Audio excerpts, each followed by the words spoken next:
welcome back to our podcast, Fair Voice on Politics. Yeah, so today we will discuss about the case yang sudah lumrah di Indonesia ini. Yeah, so before we going to the topic, I will introduce my friend. Yeah, so mungkin bisa mulai dari baju hitam. Okay, hello everyone. So my name is Zahra Nawar Katsab. In international class, I called Zanau because there are a lot named Zahra in my class. So hello, I'm Zanau. My ID number last is 018. Thanks. Hi guys, my name is Astin Haria, but everyone calls me Lily, and my last name is 008. And next. Hello, my name is Zahra Aulia Putri, and you can call me Zahra. My last name is 067. And hello guys, I'm Mariana Roseli. You can call me Sally with the ID number 015. Yeah, so before we going to the topic, I think how was your day, guys? Not bad, not good. Why? I feel sleepy right now. Okay. How about Riri? Yeah, my day is so-so. Yeah, I'm doing great. How about you, Zah? Now. Okay, Zanau. Okay, recently my activity is studying and of course. And I'm doing assignment for given by lecture. So yeah, like we're doing right now. Right. Yeah, so let's see next year. So what have you been passing lately, guys? Yeah, I'm just doing my college like study and then go to my course like just study and go home. Kupu-kupu. Same as Riri, because I don't doing anything, guys. So, What about you, Mother? There are activity for my organization, so a little bit busy, but it's okay. I'm enjoying with that. How about you, Sally? I think same with now because like akhir-akhir ini intinya ada sesuatu lah. and you're so busy, right? No. Little bit. Just Not really. just a little bit. Yes. But you enjoy with that? Insyaallah. Hopefully, enjoy. Okay. So today we will be discuss the hot topic. Ooh, what's that? Kita bakal diskusiin sesuatu kasus, yaitu tentang kasus korupsi dana bantuan sosial.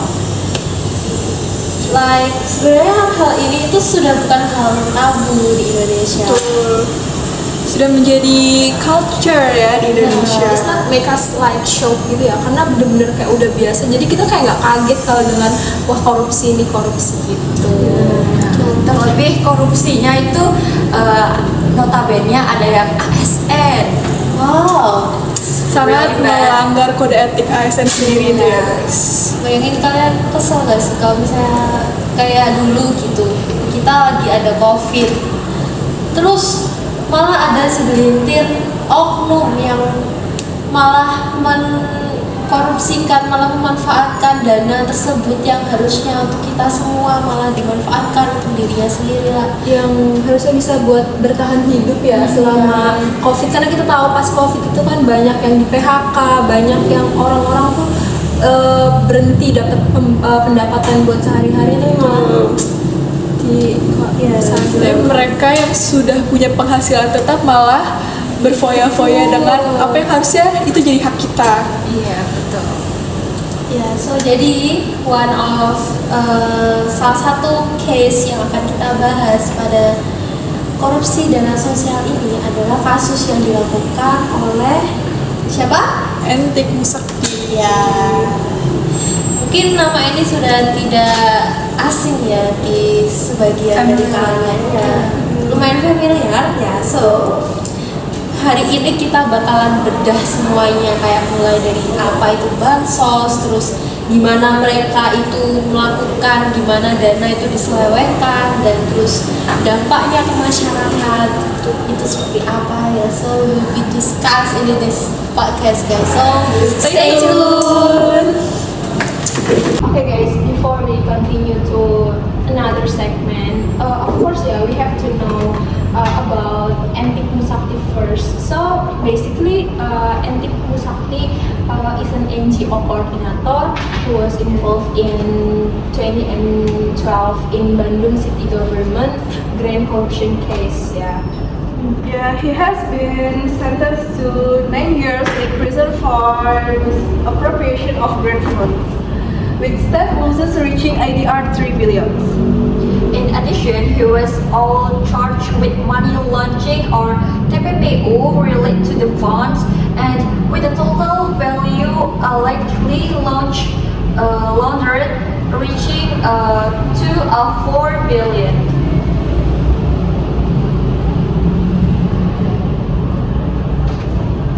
In 2012, Antik Musakti was accused of misholding grant funds that were supposed to be used for the benefit of the country. So based on investigation, he was alleged to abuse his authority and use his position to divert funds for personally gain. It's very embarrassing. The case revealed significant state losses, estimated at around IDR 3 billion, and Antik Musakti was eventually sentenced by the court to a 9-year prison term. Antik Musakti is an example of the complexity of the corruption problem in Indonesia, where individuals with background as social activists can get catch up in corrupt practice. Yeah, so this case reminds us of the importance of strict oversight of the use of public funds, as well as the need for education and awareness for integrity in every level of society. Guys, first of all, let's talk about social aid programs in Indonesia. Basically, this is not a new thing for us, for our country, because it's always happen every time, especially in a crisis time. The government set aside huge amount of money to help those in need. Like people have lost job, a business had to close, and the family are really struggling with that. So this aid is supposed to act as a safety net, I think. But it turns out that it doesn't always get to the people who need it because of misuse. The case with Antik Musakti, it's a prime example, because we're the trusted official handling misuse aid programs for personal gain is very embarrassing. You have officials who, instead of helping, they take advantage of the situation to make a quick profit. Yeah, so how exactly does this happen, and why aren't they afraid of the law or the impact on people lives? Yeah, so let's break it down. Okay, now if we're talking about methods, Antik Musakti used a couple of previously but brutal ones. The first is called markup, where they report higher prices than the actual cost.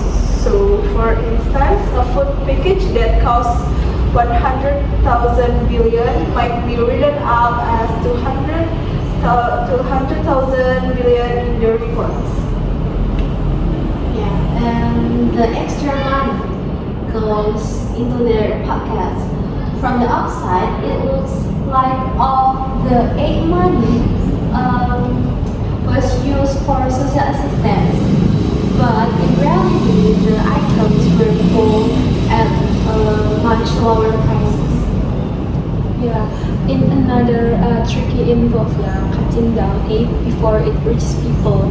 Say they were supposed to be 1,000 packages, but actually they were like, it's about 700 actually make it to the people, and while some rest just disappeared. They exploit the fact that the people can't really check the original quantity, so they simply accept whatever they receive. Then there's embezzlement, which is even sneakier. Ethnic Sakti was reportedly moving aid funds into personal or hard-to-trace accounts. It is a blatant violation of the law, but it seems that this official are deterred maybe because they believe they won't get caught. Corruption cases like have a huge impact, especially of the poor community relying on aid for their basic needs. Social aid is supposed to be a lifeline for those struggling to get by in some areas. People can even choose avoid to eat properly without this assistance. But when funds are misused, what actually reaches the people is just a fraction. They get aid that's nowhere near what they were supposed to receive, or the equality is substandard. Sometimes the food or supplies are only enough to last a few days. This could make a huge difference if the funds were used appropriately. And on top of that, people start losing trust in the government, of course, and local officials.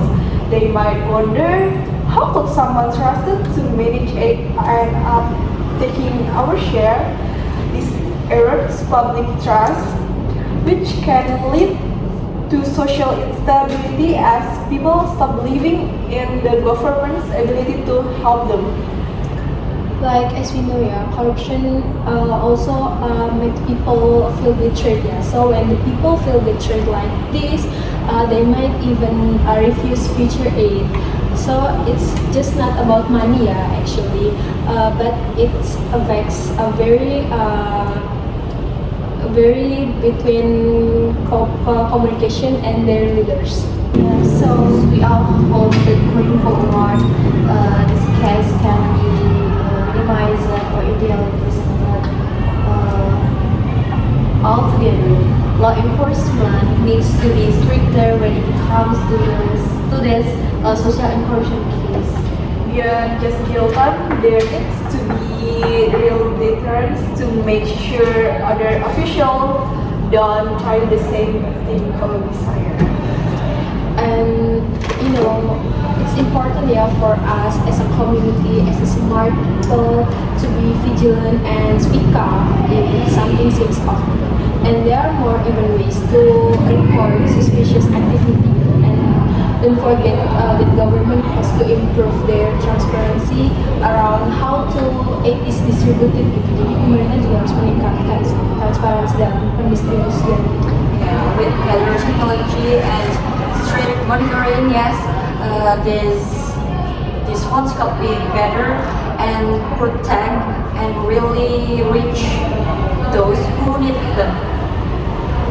Tapi jadi kesimpulan dari podcast yang barusan kita omongin itu Kan kasusnya korupsi ya. harusnya nih korupsi ini kalau bisa malah dilarang banget gitu.